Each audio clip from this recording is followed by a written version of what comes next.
বিসমিল্লাহির রহমানির রহিম। অর্থনীতি সম্মান প্রথম বর্ষ, দ্বিতীয় বর্ষ এবং মাস্টার্সের শিক্ষার্থীরা, আজকে তোমাদের যে ক্লাসটা নেব সেটা অত্যন্ত ইম্পর্ট্যান্ট। মাইক্রো ইকোনমিক্সের অর্থাৎ ব্যষ্টিক অর্থনীতির ইনডিফারেন্স কার্ভ, নিরপেক্ষ রেখার উপর আজকে আমার ক্লাস হচ্ছে 14 নম্বর লেকচার। এটা আমি একটা বিষয় বলছি তোমাদেরকে, অনেক সময় তোমরা মেসেঞ্জারে আমাকে প্রশ্ন করো, আমি উত্তর দেওয়ার চেষ্টা করি, ব্যস্ততার ভিতরে থেকেও আমি উত্তর দেওয়ার চেষ্টা করি, কিন্তু প্রশ্নটা করার আগে আপনি নিরপেক্ষ রেখা সম্পর্কে প্রশ্ন করবেন। দয়া করে আমার সমস্ত ক্লাস করে তারপর প্রশ্ন করবেন। আপনি ধারাবাহিকতা নষ্ট করে আপনার ইচ্ছে মতো 6 নম্বর ক্লাস দেখলেন, এরপর 9 নম্বর ক্লাস দেখলেন, এরপর একটা কি করলেন, প্রশ্ন করলেন। আপনার প্রশ্নের উত্তর ঠিকই কি আছে, দেয়া আছে, কিন্তু ধারাবাহিকতা রক্ষা না করার কারণে যে আপনার সমস্যার কি হচ্ছে, সমাধান হচ্ছে না, এবং আপনি যে কোনো বিষয়কে আপনি কঠিন করে ফেলবেন যদি কোনো লেকচার যদি আপনি ধারাবাহিকভাবে না দেখেন। এই ভিডিওর 3 মিনিটে এবং 10 মিনিটের সময় দেখবে উপরে আমার লেকচারটা কিভাবে সহজে পাওয়া যাবে এবং প্লেলিস্ট, ওইখানে ক্লিক করলেই পেয়ে যাবে যে ইনফরমেশনগুলো। আর কিছু বলবো না। আজকে কি আলোচনা করব? আজকে আলোচনা করব যে স্বাভাবিক দ্রব্য, নিকৃষ্ট দ্রব্য এবং গিফেন দ্রব্য, এই 3টি দ্রব্য কিভাবে চিহ্নিত করা যায় এটি আজকে আলোচনা করব। আমরা গত ক্লাসে আলোচনা করেছিলাম যে সমস্ত দ্রব্যের ক্ষেত্রে বিকল্প প্রভাব ঋণাত্মক হয়। সমস্ত দ্রব্যের ক্ষেত্রে বিকল্প প্রভাব ঋণাত্মক হয়। এখন আমার প্রশ্ন হচ্ছে, তাহলে স্বাভাবিক দ্রব্যের ক্ষেত্রে বিকল্প প্রভাবটা কি হবে? আনসার হচ্ছে ঋণাত্মক হবে। নিকৃষ্ট দ্রব্যের ক্ষেত্রে বিকল্প প্রভাবটা কি হবে? আনসার হচ্ছে ঋণাত্মক হবে। গিফেন দ্রব্যের ক্ষেত্রে বিকল্প প্রভাবটা কি হবে? আনসার হচ্ছে ঋণাত্মক হবে। তাহলে আমরা বিকল্প প্রভাব দ্বারা কোন দ্রব্যটি স্বাভাবিক দ্রব্য, কোন দ্রব্যটি নিকৃষ্ট দ্রব্য, কোন দ্রব্যটি গিফেন দ্রব্য, এটা চিহ্নিত করা সম্ভব নয়। বিকল্প প্রভাব দ্বারা এটা চিহ্নিত করা কি সম্ভব নয়, কারণ সমস্ত দ্রব্যের ক্ষেত্রে হচ্ছে বিকল্প প্রভাব ঋণাত্মক। আর বিকল্প প্রভাব ঋণাত্মক মানে কি? যখন আমি বলবো কোনো প্রভাব ঋণাত্মক, এর মানে হচ্ছে দুটো চলকের ভিতরে বিপরীতমুখী সম্পর্ক বিদ্যমান। অর্থাৎ বিকল্প প্রভাব ঋণাত্মক হওয়ার কারণে দাম কমলে স্বাভাবিক দ্রব্যের চাহিদা বাড়ে, বিকল্প প্রভাব ঋণাত্মক হওয়ার কারণে দাম কমলে নিকৃষ্ট দ্রব্যের চাহিদা বাড়ে, দাম কমলে গিফেন দ্রব্যেরও চাহিদা বাড়ে। তাহলে আমরা কিভাবে শনাক্ত করব কোন দ্রব্যটা স্বাভাবিক আর কোন দ্রব্যটা নিকৃষ্ট আর কোন দ্রব্যটা গিফেন? আমি বলে দিচ্ছি, একেবারেই সহজ। প্রথমে আমি লিখি স্বাভাবিক দ্রব্য।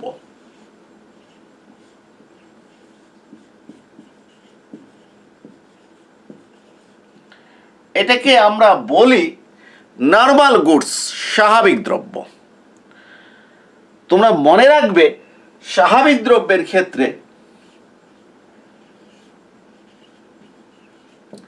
আয় প্রভাব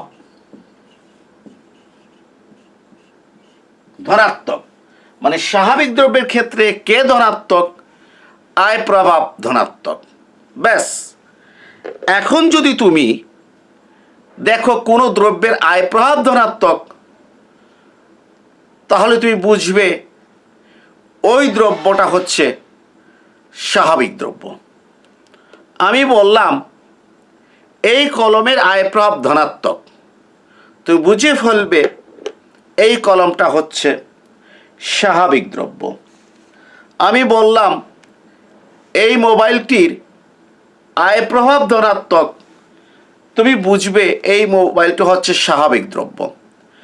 স্বাভাবিক দ্রব্য বলতে আমরা সাধারণত বুঝি মধ্যবিত্ত উচ্চবিত্ত শ্রেণীর লোকেরা, মানে যাদের আর্থিক সামর্থ্য আছে, তারা যে সমস্ত দ্রব্যগুলো ভোগ করে, ভালো মানের দ্রব্য, মাছ মাংস, ঠিক আছে, স্বাস্থ্যকর বাসস্থান, হ্যাঁ, ভালো কাপড় চোপড়, এগুলো হচ্ছে স্বাভাবিক দ্রব্য। এখন এই সমস্ত দ্রব্যের আয় প্রভাব কি হয়? ধনাত্মক হয়। তাহলে দেখো যে দাম কমলে স্বাভাবিক দ্রব্যের বিকল্প প্রভাবের কারণে চাহিদা বাড়ে। কেন? বিকল্প প্রভাব ঋণাত্মক। আমি একটু দেখাচ্ছি। স্বাভাবিক দ্রব্যের ক্ষেত্রে দাম কমলে বিকল্প প্রভাবের কারণে চাহিদা বাড়ে। স্বাভাবিক দ্রব্যের দাম কমলে বিকল্প প্রভাবের কারণে চাহিদা বাড়ে। যেহেতু আমরা জানি বিকল্প প্রভাব সমস্ত দ্রব্যের ক্ষেত্রে ঋণাত্মক, তো ঋণাত্মক মানে বিপরীত সম্পর্ক। দাম কমা মানে মাইনাস, চাহিদা বাড়া মানে কি প্লাস, মাইনাসে প্লাসে মাইনাস। ক্লিয়ার? ওকে, এখন আসো, স্বাভাবিক দ্রব্যের ক্ষেত্রে আয় প্রভাব হচ্ছে ধনাত্মক। তাহলে দাম কমলে প্রকৃত আয়, দাম কমলে, এই যে ভুল লিখেছি, প্রকৃত আয়, দাম কমলে প্রকৃত আয় বাড়ে। দাম কমলে প্রকৃত আয় বাড়ে, এটা নিয়ে কোনো প্রশ্ন থাকার কথা নয়। কারণ আমি আমার আর্থিক আয় দিয়ে যদি পূর্বের চেয়ে বেশি পরিমাণ দ্রব্য এবং সেবা ক্রয় করি, তাহলে তুমি বুঝে নেবে প্রকৃত আয় কি হয়েছে, বেড়েছে। তাহলে দ্রব্যের দাম যদি কমে যায়, তাহলে আমি আমার একই আর্থিক আয় দিয়ে, অর্থাৎ আমার ইনকাম মনে করো 50,000 টাকা, তো দাম কমে গেলে আমি 50,000 টাকা দিয়ে পূর্বে যে পরিমাণ দ্রব্য এবং সেবা ক্রয় করতে পারতাম, এখন তার চেয়ে বেশি পরিমাণ দ্রব্য এবং সেবা ক্রয় করতে পারবো। অতএব দাম কমলে প্রকৃত আয় বাড়ে। আয় প্রভাবটা কি? ধনাত্মক। এখন তোমরা বলো, চাহিদা বাড়বে না কমবে? তোমরা বলো। আমি তোমাদেরকে একবার বলেছি যে প্রভাবটা যদি ঋণাত্মক হয়, দুইটা চলকের ভিতরে বিপরীতমুখী সম্পর্ক বিদ্যমান। আর প্রভাবটা যদি ধনাত্মক হয়, তাহলে দুটি চলকের ভিতরে একইমুখী সম্পর্ক বিদ্যমান। তা আমরা বলেছি স্বাভাবিক দ্রব্যের আয় প্রভাব ধনাত্মক, তো দাম কমলে প্রকৃত আয় বাড়ে। আয় প্রভাব ধনাত্মক, তো প্রকৃত আয় বাড়ে মানে প্লাস। তো আয় প্রভাব ধনাত্মক হতে হলে এটাও কি হতে হবে? প্লাস হতে হবে। এর মানে চাহিদা বাড়তে হবে। প্লাসে প্লাসে প্লাস। আমি একটা কথা বলছি, দয়া করে খাতায় লিখে রাখো। প্রভাব যদি ধনাত্মক হয়, দুটি চলকের ভিতরে একইমুখী সম্পর্ক বিদ্যমান। বাড়লে বাড়ে, কমলে কমে। আর প্রভাব যদি ঋণাত্মক হয়, দুটি চলকের ভিতরে বিপরীতমুখী সম্পর্ক বিদ্যমান। বাড়লে কমে, কমলে বাড়ে। এই যে বিকল্প প্রভাব ঋণাত্মক, আমরা জানি সমস্ত দ্রব্যের ক্ষেত্রে দাম কমলে বিকল্প প্রভাবের কারণে চাহিদা বাড়বে। আর স্বাভাবিক দ্রব্যের ক্ষেত্রে আয় প্রভাব ধনাত্মক, দাম কমলে প্রকৃত আয় বাড়ে, প্রকৃত আয় বাড়লে চাহিদা বাড়বে। তাহলে এখন আসো, একটা বিষয় দেখাচ্ছি তোমাদেরকে। মনে করো এটা হচ্ছে আমাদের প্রাইমারি স্টেজ। এই স্টেজে আমার কোনো দ্রব্যের চাহিদার পরিমাণ মনে করো 30 কেজি। এই স্টেজে কোনো দ্রব্যের চাহিদার পরিমাণ 30 কেজি, এই স্টেজে, প্রাথমিক স্টেজে। এখন দাম যদি কমে, তাহলে বিকল্প প্রভাবের কারণে আমার চাহিদা কি হবে? বাড়বে। এই যে দাম কমলে বিকল্প প্রভাবের কারণে চাহিদা বাড়বে। তাহলে চাহিদা যদি বাড়ে, তাহলে আমি এদিকে যাব। ঠিক আছে, চাহিদা বাড়লে আমি এদিকে যাব। মনে করি চাহিদা বেড়ে কত হয়েছে? মনে করো 40 কেজি হয়েছে। চাহিদা বেড়ে কত হয়েছে? 40 কেজি হয়েছে, এই দাম দিলাম।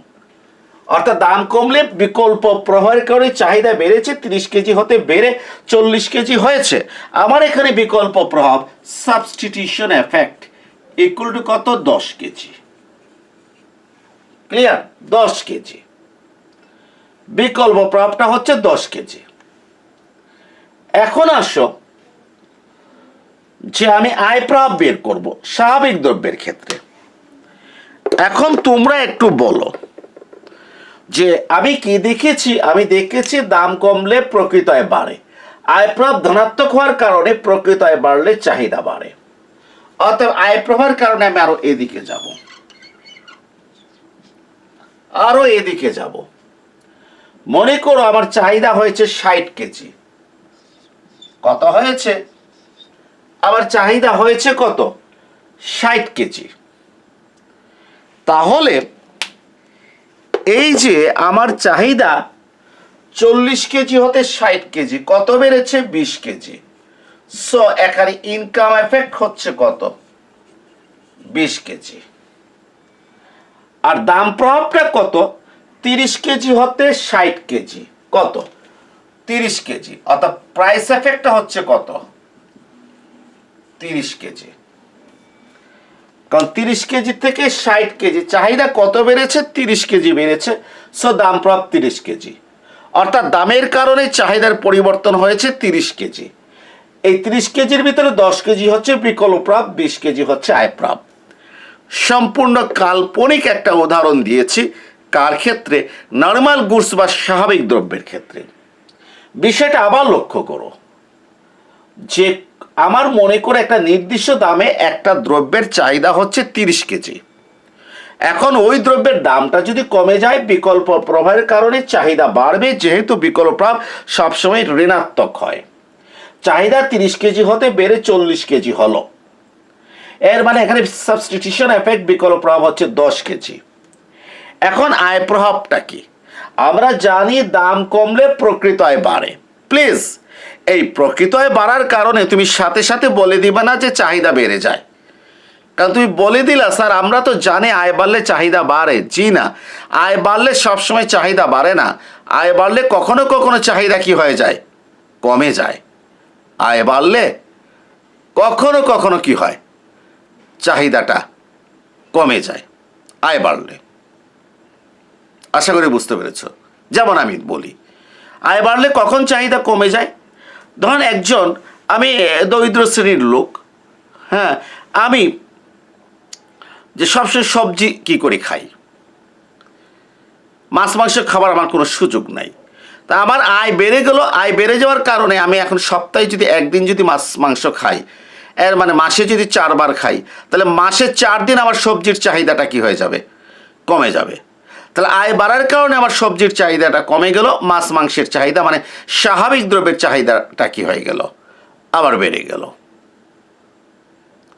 তাহলে আয় বাড়লে স্বাভাবিক দ্রব্যের চাহিদা বাড়ে, আয় বাড়লে চাহিদা বাড়ে, আয় প্রভাব ধনাত্মক। আবার আয় বাড়লে সবজি টাইপের দ্রব্যের চাহিদা কমে যায়, আয় বাড়লে চাহিদা কমে, আয় প্রভাব ঋণাত্মক। ওগুলো সাধারণত নিকৃষ্ট গিফিন দ্রব্যের ক্ষেত্রে হয়, পরে আলোচনা করব। যাক, তাহলে স্বাভাবিক দ্রব্যের ক্ষেত্রে দাম কমলে প্রকৃত আয় বাড়ে, আয় প্রভাব ধনাত্মক হওয়ার কারণে চাহিদা বাড়ে। 40 থেকে 60 কেজি হয়েছে, আয় প্রভাব 20 কেজি। তাহলে এখন আসো, স্বাভাবিক দ্রব্যের ক্ষেত্রে দাম কমলে, বিকল্প প্রভাব এবং আয় প্রভাব উভয় কারণে চাহিদা বাড়ে। কথাটা ব্রেনে রাখো। স্বাভাবিক দ্রব্যের ক্ষেত্রে দাম কমলে বিকল্প প্রভাব এবং আয় প্রভাব উভয়ের কারণে চাহিদা বাড়ে। বিকল্প প্রভাবের কারণে চাহিদা বেড়েছে, আয় প্রভাবের কারণে চাহিদা বেড়েছে। অর্থাৎ বিকল্প প্রভাব এবং আয় প্রভাব একই দিকে কাজ করে। বিকল্প প্রভাব এবং আয় প্রভাব একই দিকে কাজ করে। এই কারণে স্বাভাবিক দ্রব্যের ক্ষেত্রে চাহিদার পরিবর্তন বেশি হয়। প্রিয় শিক্ষার্থীরা, তোমাকে কোনো ভাইভাতে প্রশ্ন করতে পারে যে স্বাভাবিক দ্রব্যের ক্ষেত্রে দামের পরিবর্তনের কারণে চাহিদার পরিবর্তনটা কেন বেশি হয়? তখন তুমি আনসার দেবে স্যার যে স্বাভাবিক দ্রব্যের ক্ষেত্রে দামের পরিবর্তনের ফলে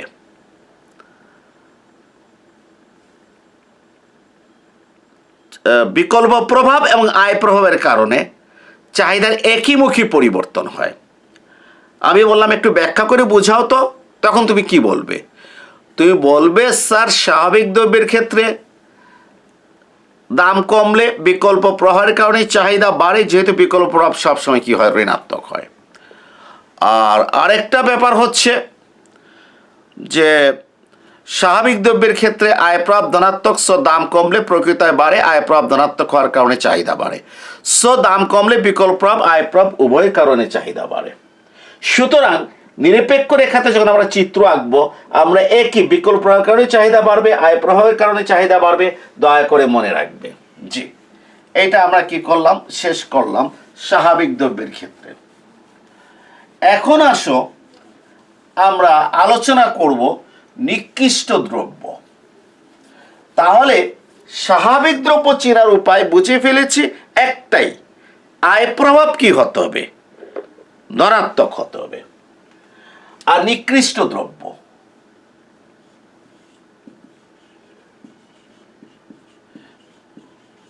নিকৃষ্ট দ্রব্য কোনটা? সাধারণত দরিদ্র শ্রেণীর লোকেরা যে সমস্ত দ্রব্য ভোগ করে এগুলো নিকৃষ্ট দ্রব্য।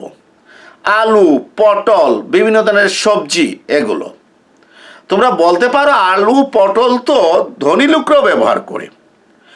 আলু পটল উচ্চবিত্ত মধ্যবিত্ত শ্রেণীর লোকেরা ভোগ করে, তারা মাছ মাংসের জন্য সাবসিডিয়ারি হিসাবে।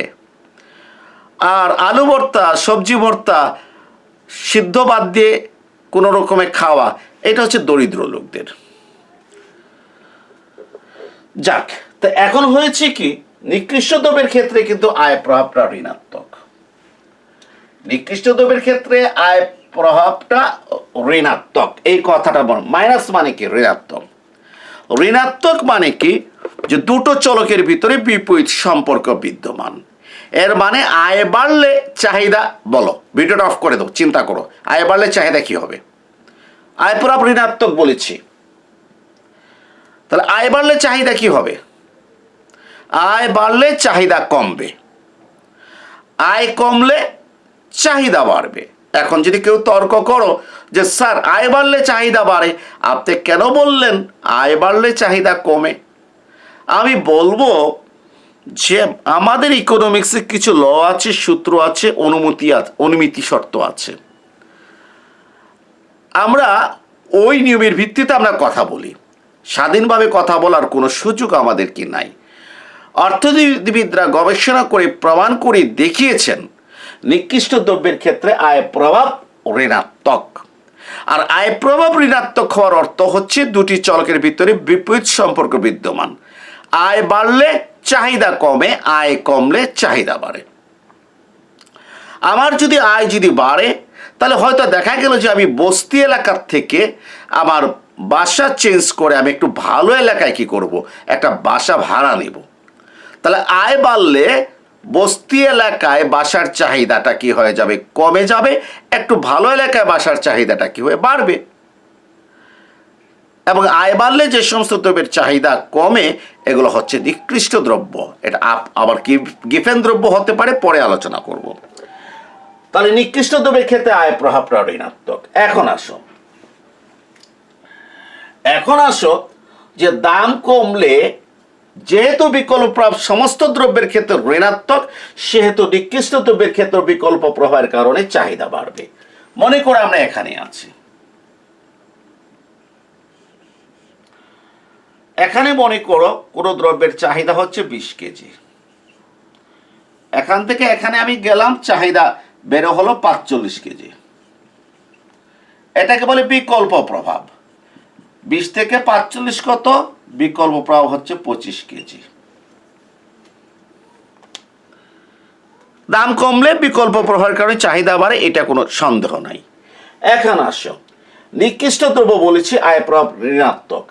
দাম কমেছে, কি কমেছে? দাম কমেছে। দাম কমলে প্রকৃত আয়টা কি হয়? বাড়ে। এখন প্রকৃত আয় যদি বাড়ে, আবার চাহিদাটা কি হবে?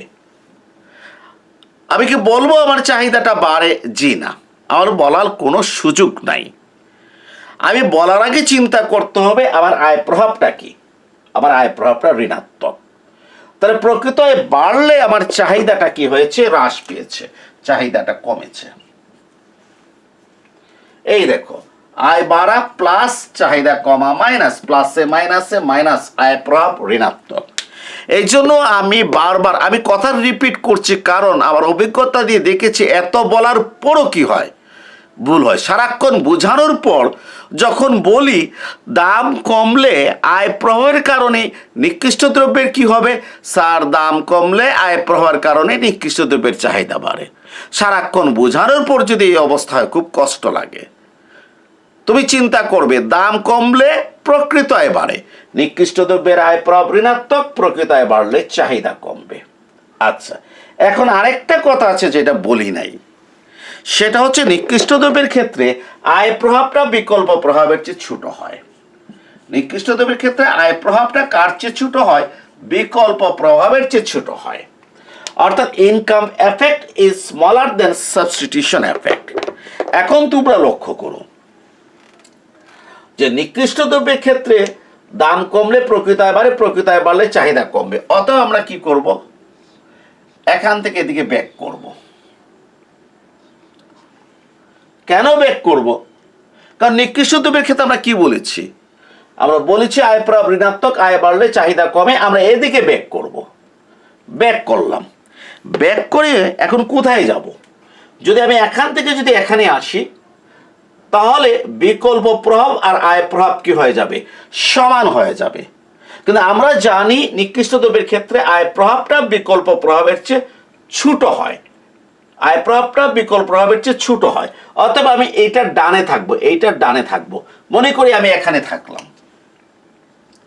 তাহলে এখান থেকে এখানে হচ্ছে কি আমার আয় প্রভাব, এবং এই আয় প্রভাবের কারণে দেখো যে এখান থেকে এখানে যে 45 কেজি চাহিদা, 45 কেজি যদি চাহিদা হয়, ব্যাক করে যদি আবার এখানে চলে আসি, চাহিদা কত হবে? 30 কেজি। তাহলে একটু ভালো করে লক্ষ্য করো যে এই যে চাহিদা 45 কেজি হতে ব্যাক করে 30 কেজিতে চলে এসেছে, চাহিদা কত কমেছে? 15 কেজি। অর্থাৎ ইনকাম এফেক্ট সমান -15। অর্থাৎ আয় প্রভাবের কারণে চাহিদা কমেছে কত? 15 কেজি। এই জন্য 45 কেজি থেকে 30 কেজি এসেছে। শেষ পর্যন্ত দেখো চাহিদা কতটুকু বেড়েছে? 20 কেজি হতে 30 কেজি চাহিদা বেড়েছে।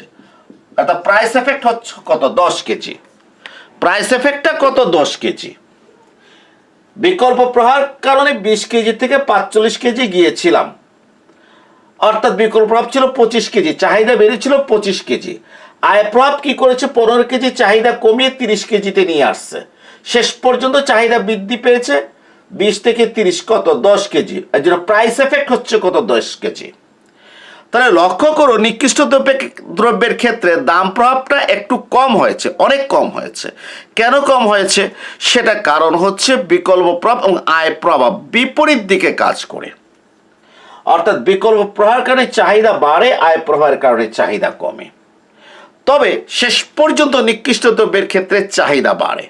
কেন চাহিদা বাড়ে? বিকল্প প্রভাবের কারণে চাহিদা যতটুকু বেড়েছে, আয় প্রভাবের কারণে চাহিদা তার চেয়ে কম কমেছে, কারণ আয় প্রভাবটা বিকল্প প্রভাবের চেয়ে কি? ছোট। ফলে আমরা দেখলাম নিকৃষ্ট দ্রব্যের ক্ষেত্রে দাম কমলে চাহিদা বাড়ে। চাহিদা রেখা কি হচ্ছে? ডান দিকে নিম্নগামী হচ্ছে। আমরা গিফেন দ্রব্যের ক্ষেত্রেও দাম কমলে চাহিদা বাড়ে, স্বাভাবিক দ্রব্যের ক্ষেত্রেও দাম কমলে চাহিদা বাড়ে। এই জন্য স্বাভাবিক দ্রব্যের চাহিদা রেখাও ডান দিকে নিম্নগামী। নিকৃষ্ট দ্রব্য ইংরেজিতে বলে ইনফিরিয়র গুডস, তারও চাহিদা রেখা ডান দিকে নিম্নগামী। তবে নিকৃষ্ট দ্রব্যের চাহিদা রেখা হতে স্বাভাবিক দ্রব্যের চাহিদা রেখার স্থিতিস্থাপকতা বেশি হবে, কারণ স্বাভাবিক দ্রব্যেতে চাহিদার পরিবর্তনটা বেশি হয়, যেহেতু বিকল্প প্রভাব এবং আয় প্রভাব একই দিকে কাজ করে। অর্থাৎ চাহিদা বাড়ে বিকল্প প্রভাবের কারণে প্লাস আয় প্রভাবের কারণে। কিন্তু নিকৃষ্ট দ্রব্যের ক্ষেত্রে চাহিদার পরিবর্তন কম হয়, এই জন্য স্থিতিস্থাপকতার মান কম হয়, কারণ বিকল্প প্রভাব এবং আয় প্রভাব বিপরীত দিকে কাজ করে। বিকল্প প্রভাবের কারণে চাহিদা বাড়ে, আয় প্রভাবের কারণে চাহিদা কমে। ফলে নেট অর্থে চাহিদাটা কম পরিমাণে বাড়ে। এখন আসো আমরা আলোচনা করব গিফেন দ্রব্য। নিকৃষ্ট দ্রব্য ইনফিরিয়র গুডস, আর গিফেন দ্রব্যের অপর নাম হচ্ছে অতি নিকৃষ্ট দ্রব্য। গিফেন দ্রব্যের অপর নাম হচ্ছে অতি অতি নিকৃষ্ট দ্রব্য। ঠিক আছে, আমি এখানে গিফেন দ্রব্য লিখছি, এটার অপর নাম হচ্ছে অতি নিকৃষ্ট দ্রব্য। গিফেন দ্রব্যের আয় প্রভাব ঋণাত্মক, গিফেন দ্রব্যের আয় প্রভাব কি ঋণাত্মক। তো এই পার্থক্যটা কি জানো? পার্থক্যটা হচ্ছে যে এই গিফেন দ্রব্যের ক্ষেত্রে ঋণাত্মক আয় প্রভাবটা বিকল্প প্রভাবের চেয়ে বড়। গিফেন দ্রব্যের ক্ষেত্রে ঋণাত্মক আয় প্রভাবটা বিকল্প প্রভাবের চেয়ে কি বড়। তাহলে দেখো যে আয় প্রভাব ধনাত্মক হলে আমরা বুঝে নেব দ্রব্যটা স্বাভাবিক। আয় প্রভাব ঋণাত্মক হলে দ্রব্যটা নিকৃষ্ট হতে পারে, মানে ইনফিরিয়র গুডস, অথবা দ্রব্যটা গিফেন দ্রব্য হতে পারে, সুপার ইনফিরিয়র গুডস হতে পারে, দুটোই হতে পারে। এর ভিতরে যদি আমরা দেখি আয় প্রভাবটা বিকল্প প্রভাব হতে ছোট, তাহলে নিকৃষ্ট দ্রব্য। আর আয় প্রভাবটা যদি বিকল্প প্রভাব হতে বড় হয়, তাহলে এটা গিফেন দ্রব্য।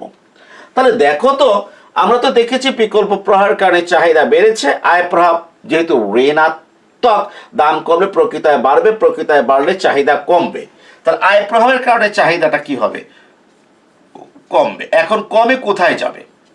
কমে কোথায় যাবে? আমরা এতটুকু বলতে পারি, এটা বিকল্প প্রভাব ক্রস করে যাবে, কারণ আয় প্রভাবটা বিকল্প প্রভাব হতে বড়।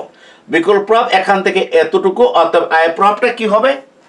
এটা ক্রস করে যাবে। কে বড়? আয় প্রভাব বড়। আমি ক্রস করে এখানে চলে এসেছি। এই আমার আয় প্রভাব শেষ হলো, যেখানে দেখা গেল আমার দ্রব্যের চাহিদা হচ্ছে 10 কেজি। এটা কাল্পনিক উদাহরণ নিয়েছি, তবে এটা 20 কেজির চেয়ে কম লিখতে হবে, কারণ এতটুকু যদি 20 কেজি হয়, তাহলে বাম দিকে কি হবে? 18 কেজি হবে, বা 14 কেজি, বা 16 কেজি। আমি 10 কেজি লিখেছি। এর মানে কি? এর মানে হচ্ছে এখন দাম কমে গেলে কি হয়েছে? দাম কমে গেলে আমি কি দেখেছি? দাম কমে গেলে গিফেন দ্রব্যের ক্ষেত্রে চাহিদা কমে যায়। একইমুখী সম্পর্ক, চাহিদা রেখা ডান দিকে ঊর্ধ্বগামী হয়, চাহিদা রেখা ডান দিকে ঊর্ধ্বগামী হয়, দিয়েছি। অর্থাৎ গিফেন দ্রব্যের চাহিদা রেখা ডান দিকে ঊর্ধ্বগামী হয়। আমি অনেকবার বলেছি যে ডান দিকে নিম্নগামী রেখা হয় তখনই যখন লম্বকের চলক এবং ভূমিয়কের চলকের ভিতরে বিপরীতমুখী সম্পর্ক থাকে। আর ডান দিকে ঊর্ধ্বগামী রেখা হয় তখনই যখন লম্বকের চলক এবং ভূমিয়কের চলকের ভিতরে একইমুখী সম্পর্ক থাকে। আমরা কি দেখতে পাচ্ছি? গিফেন দ্রব্যের ক্ষেত্রে দাম কমলে বিকল্প প্রভাবের কারণে চাহিদা যতটুকু বাড়ে, 20 থেকে 45-25 কেজি বেড়েছে। আয় প্রভাবের কারণে চাহিদা তার চেয়ে কি হয়? বেশি পরিমাণে কমে। যেহেতু বিকল্প প্রভাব হতে আয় প্রভাব বড়, তার চেয়ে বেশি পরিমাণে কমে। কতটুকু কমেছে? 45 থেকে 10, একেবারে 35 কেজি কি হয়ে গেছে? কমে গেছে। 25 কেজি বেড়েছে বিকল্প প্রভাবের কারণে, আয় প্রভাবের কারণে 35 কেজি কমে গিয়েছে। নেট কাটাকাটি করে কত কমেছে? 10 কেজি কমেছে। তাহলে 20 থেকে 10 কেজি কমালে 10 কেজি। এই 10 কেজি হচ্ছে দাম প্রভাব। এই যে এই এখান থেকে এতটুকু হচ্ছে দাম প্রভাব। প্রাইস এফেক্ট কত? 10। এইটা হচ্ছে দাম প্রভাব। এই যে এখান থেকে এতটুকু। কেন? দাম প্রভাবটা হচ্ছে বিকল্প প্রভাব আর আয় প্রভাবের সমষ্টি। এতটুকু বিকল্প প্রভাব আর ঋণাত্মক আয় প্রভাবটা যদি আমরা যোগ করি, তাহলে এটা ক্যান্সেল, দাম প্রভাবটা হচ্ছে 10 কেজি। তাহলে প্রিয় শিক্ষার্থীরা, একটা জিনিস মনে রাখবে, যখনই আমরা আসলে আমি এই জিনিসগুলো বুঝিয়েছি কেন, এগুলো আমার নিরপেক্ষ রেখার চিত্রের ভিতরে কি থাকবে।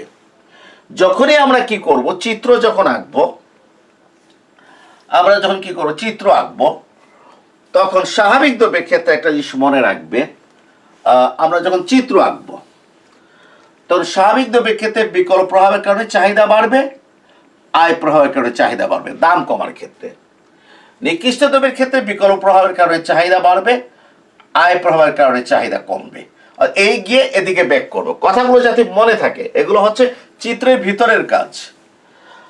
আর যে গিফেন দ্রব্যের ক্ষেত্রে বিকল্প প্রভাবের কারণে চাহিদা বাড়বে, আয় প্রভাবের কারণে চাহিদা কমবে, এবং এটা বিকল্প প্রভাবের চেয়ে বড়। শেষ পর্যন্ত দেখা যায় প্রাথমিক চাহিদা হতে ফাইনাল চাহিদাটা কি হয়ে গেছে? কমে গিয়েছে। সর্বশেষ কথাটা বলছি, বিকল্প প্রভাব সমস্ত দ্রব্যের ক্ষেত্রে ঋণাত্মক। অতএব বিকল্প প্রভাব দ্বারা স্বাভাবিক দ্রব্য, নিকৃষ্ট দ্রব্য, গিফেন দ্রব্য চিহ্নিত করার কোনো সুযোগ নেই। যদি কোনো দ্রব্যের আয় প্রভাব ধনাত্মক হয় মানে প্রকৃতায় বাড়লে চাহিদা বাড়ে, প্রকৃতায় কমলে চাহিদা কমে, দ্রব্যটা কি হবে? স্বাভাবিক হবে।